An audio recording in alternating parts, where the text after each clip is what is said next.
Hello दोस्तों, CDP में आए हुए सारे प्रीवियस ईयर क्वेश्चन जो स्टेटमेंट बेस पे क्वेश्चन पूछता है, जो कि UP TET, C TET, KVS सारे एग्जामों से एक या दो क्वेश्चन पूछता है।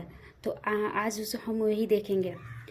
सृजनात्मकता मौलिक परिणामों को अभिव्यक्त करने की मानसिक प्रक्रिया है। यह कथन किसने दिया है? तो क्रो एवं क्रो का है। किसी दूसरी वस्तु की अपेक्षा एक वस्तु पर चेतना का केंद्रीकरण अवधान है। यह कथन किसका है? तो डम्बिल का है। विकास के परिणाम स्वरूप नवीन विशेषताएं और नवीन योग्यताएं प्रकट होती है। ये कथन किसने दिया है? तो हर्लॉक ने दिया है।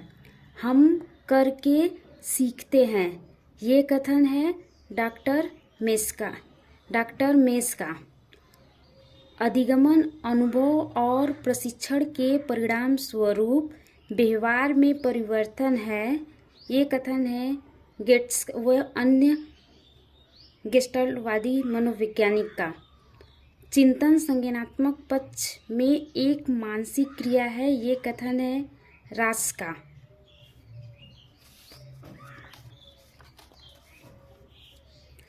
संवेग व्यक्ति की उत्तेजित दशा होती है। ये कथन है वुडवर्थ का। मानसिक स्वास्थ्य के नियमों को खोजना और उन्हें बनाए रखने का अध्ययन का केंद्र बिंदु है। ये किसने कहा है? तो ये कहा है ड्रेवर ने। समूह में जो परिवर्तन होते हैं उन्हें गतिशीलता कहते हैं। ये कथन है कुर्ट लेविन का, जो ये बार बार हमेशा रिपीट करता है कि व्यवहार के कारण व्यवहार में परिवर्तन की अधिगमन है। ये कथन गिलफोर्ड का है। स्मृति सीखी हुई वस्तु का सीधा उपयोग है। ये कथन है वुडवर्थ का। कुछ यहाँ पे और बचे हुए हैं जो हम देख लेते हैं। बालक का विकास आनुवंशिकता तथा वातावरण का गुणनफल है। ये कथन किसने कहा है?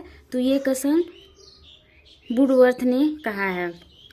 आवश्यकता का पदानुक्रम सिद्धांत का प्रतिपादित किसने किया है? तो मैस्लो ने किया है। बालक एक ऐसी पुस्तक है जिसका शिक्षक को अधोपांत अध्ययन करना चाहिए। ये कथन है रूसो का। सामाजिक प्रत्याशाओं के अनुरूप व्यवहार की योग्यता का अधिगमन सामाजिक विकास कहा जाता है।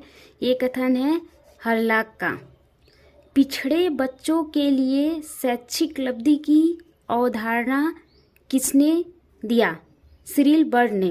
अब यहाँ पे कुछ हम देख लेते हैं कि कुछ सिद्धांत, इनके कुछ तत्व हैं। जैसे सामाजिक अधिगम का सिद्धांत किसने दिया है? तो ये दिए हैं एल्बर्ट भटूरा ने दिए हैं। अब बुद्धि के द्विकारक का सिद्धांत किसने दिया है?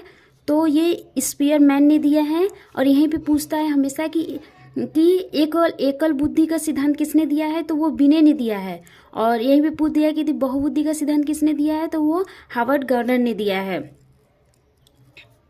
अब नीचे आते हैं। सीखने का क्रिया प्रसूत अनुबंधन किसने दिया है?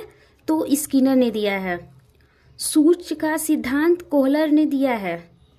और एक बहुत ये मैंने देखा है कि 3-4 बार रिपीट किया गया है।